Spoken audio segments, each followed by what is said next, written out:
അന്ന് പെണ്ണ് കാണാൻ വന്നപ്പോ ശോഭ ഉടുത്തിരുന്ന പച്ച സാരിയും നീല ബ്ലൗസും എന്തു നല്ല ചർച്ചയായിരുന്നു.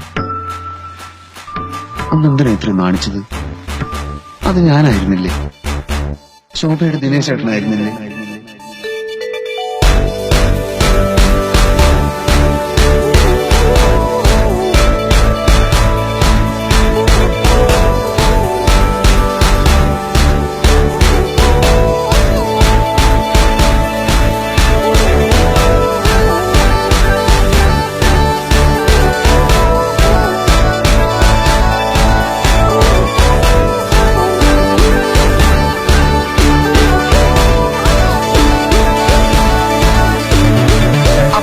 പരിപാടി തുടങ്ങിയത്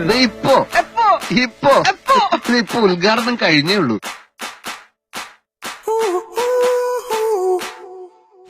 ഒന്നും പറയാറായിട്ടില്ല.